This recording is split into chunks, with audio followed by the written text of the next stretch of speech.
Imagine going to a hospital for injuries from a violent attack and being asked, "What did you do to provoke such violence?" Imagine your child being asked to remove her underwear in front of a police officer to prove she had been sexually assaulted. Imagine your need for a job resulted in being lured into a scam, subjecting you to abusive employment or sex trafficking. These are the realities for far too many women and girls around the world, not the life you imagine for anyone. Global Rights for Women, now in its 11th year, is fighting to end gender-based violence for women and girls. From the very beginning, Global Rights for Women has joined with you to drive systemic change that improves the lives of women and girls. Even as our work has expanded throughout the US, Europe, Africa, Asia, and beyond, we've always taken a survivor-centered approach to legal reform and systems change to end gender-based violence. We provide tools, resources, support, and training to our partners working to address the root causes of violence against women. It is a known fact that survivors underreport what is happening to them.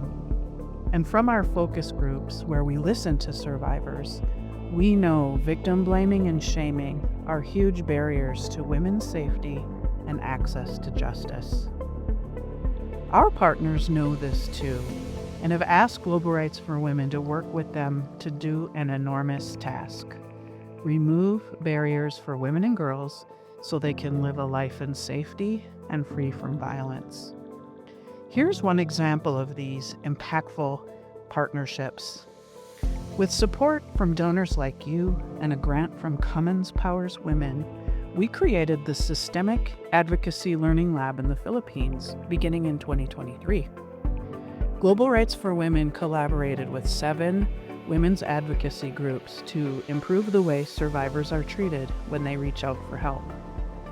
The program supported 26 activists and service providers over 2 years in a cohort group that worked together to apply the concepts and techniques of systemic advocacy in both their local communities and the entire country.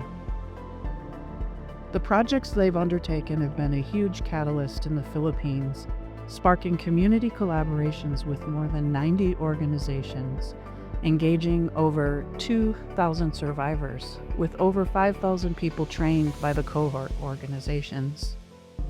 This has resulted in initiatives to give more assistance to trafficking survivors, repatriate migrant workers, amend an anti-rape law, and change policy and practice in local protection centers where women can reach out for help. All this and more has been accomplished in just the span of 2 years. Women's NGOs are very resourceful when they receive funding.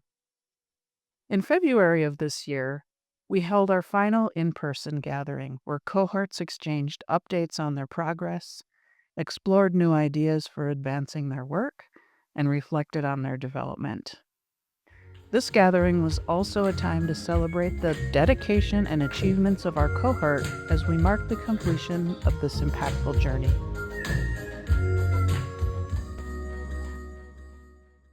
Imagine what more could be accomplished. Imagine multiple systemic advocacy learning labs in every country, their collaborations impacting the lives of women around the world. Your philanthropic vision for ending gender-based violence can be a reality. What's happening in the Philippines is only one example of the 48 projects we've done in 31 countries. The momentum is real. So is the risk that support for this work will vanish. Let's keep it going. The need for these partnerships is more important than ever. You are an integral part of this movement. Because of generous contributions from people like you, Global Rights for Women is making inroads to end gender-based violence in the Philippines, around the world, and here at home. We need your gift today. Thank you for your support, which brings life to this critical work.